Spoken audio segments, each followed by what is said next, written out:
Hi everyone, thank you for tuning in. I'm your instructor Joy. Thank you very much for your continued support. I really appreciate. So this video will be an answer to a subscriber. This violinist was wondering how one could improve reading music in general, and also sight reading when it comes to ensemble playing, such as an orchestra or quartet and so on. Very good question. One has to know how to read music in general, but we are faced sometimes not being able to read fast enough, or not catching all the important notation of the music, or we don't always have time to practice before we have to play, whether it's because of the exam for sight reading or because we just don't have time to read and so on. So it's a very good skill to know how to do it. Of course, one could just do a lot, and one could improve that one too. But I'm going to give you a couple of tips that will help you to excel your music reading in general, which would help you in sight reading and also in general music reading. So when you see the music, first, before you start playing, take a moment to browse, to take a quick look, to scan it through. And a couple of things you can check, and that will save you a lot of unnecessary mistakes, such as time signature, key signature, accidentals, and anything unusual. Those four points are really worthy to take a moment to check it through. Okay. Time signature. What is time signature? Time signature is the number that is put in very first line, very beginning of the music. Sometimes we see 3, line 4, 2, 4, 4, 4. And sometimes we see letter C, sometimes we see letter C, a long line going through, and so on. What does that mean? So the upper number, if it's, let's say if you see 3 above number, 4 and below, means 3 times. 4 stands for quarter note, 3 times of quarter note in one measure. One measure is the one between 2 bar lines, so a little box between one line. That's called one measure. Why is it important? Because you have to know what kind of pulse you will be playing it.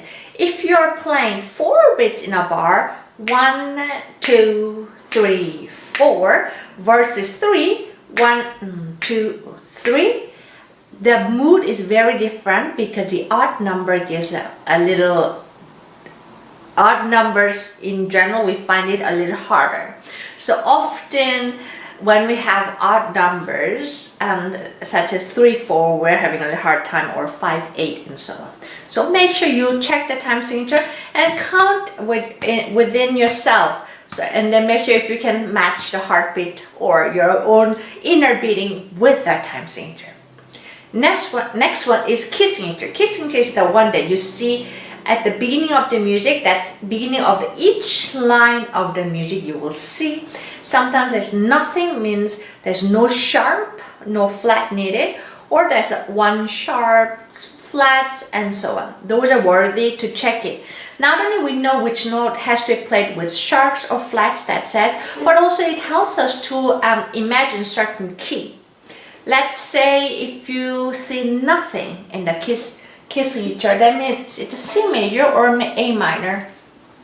If we play in C major, if you have a chance, playing 1 octave of that key signature will help for us to imagine how the tune would sound like, just simply by setting our ears to a certain tone. C major scale would be,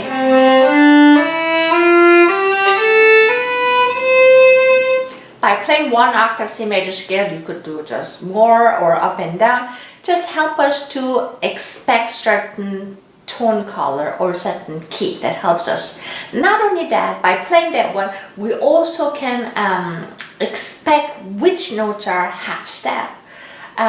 Every octave we have 2 half steps. In the key of C major, we have E and F half step, and B and C half step. Therefore, not only we are preparing ourselves what kind of tone we're expecting, but also we know mechanically which note should be, or which fingers should be placed together. Accidentals. Accidentals, the one that's not on top at the very beginning of the music, such as kissing each other, but sharps, flats, natural signs right in front of the specific notes. Sometimes happens, sometimes doesn't. So those are the ones that we have to just scan it through before you start playing. Then you want to check anything unusual. Anything unusual goes, such as time change or a time interchange. Sometimes it started as a 3/4, and then all of a sudden you see double bar line and it has a new number. That means it's no more the previous beat, but now we are 6/8. Then we have to count 6 times of an 8th note in one measure, and so on. Or unusual rhythm, all of dotted rhythm, like dotted rhythm, dotted eighth, dotted quarter, in general is a little harder for us to count because you have to count off the beat, and that's a little hard. So that's something that you can calmly sing in your head quietly before you start playing. Once you start playing, now instead of reading each note, see if you can read it as a picture. Meaning when the notes are going upwards, that means the notes are going up, which means we have to place more finger. If your notes are going lower, so drawing long line, that means for us, we have to take fingers off. If we run out of finger, then we have to go to the lower string. In general idea. So learn to read it instead of individual note, even though that's nothing wrong with that one, but that slows us down. So try to read it as a group, as a picture, where the notes are going up or down. So drawing a little long line like that. Now, also there's knowing how to read intervals. Intervals are the distance between two notes. We often refer notes as a line note or space note.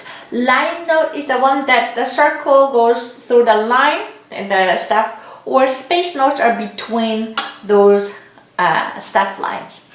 So know what steps and skips are. Steps are one after the other. Let's say you start the line note and next space note.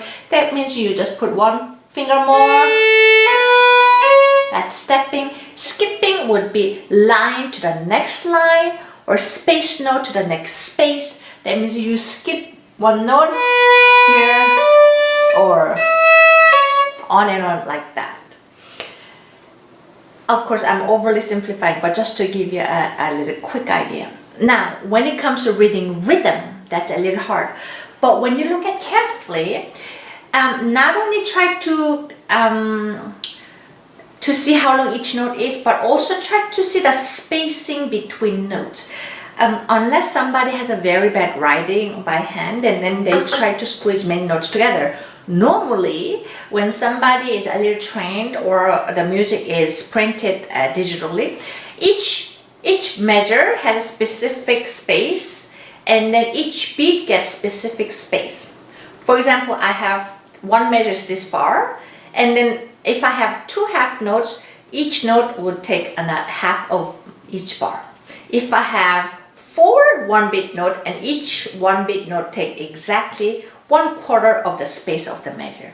So just by simply looking the space, we kind of can expect how long this note should be. And then now the last but the most important one is learn or train yourself to count out loud. Let's say if you have something like,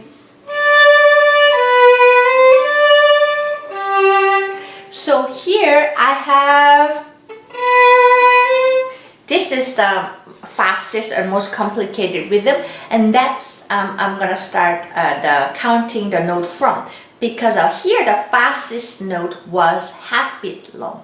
So I'm going to decide to count every half beat because that's fastest one. And the way you would count every half beat, when you have 4 beats in a measure, that would be 1 and 2 and 3 and 4 and like that.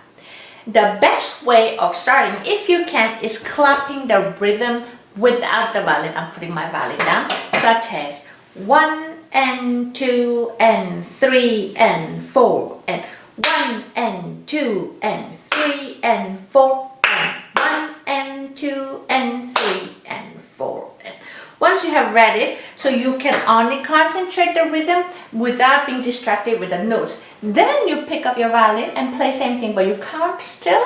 If you can count out loud, even though that's hard, that would be even better. Starting like this.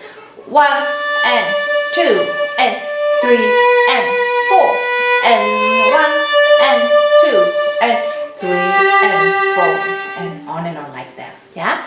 So of course, such thing has to be practiced with a little time, a little more specific way, more organized way.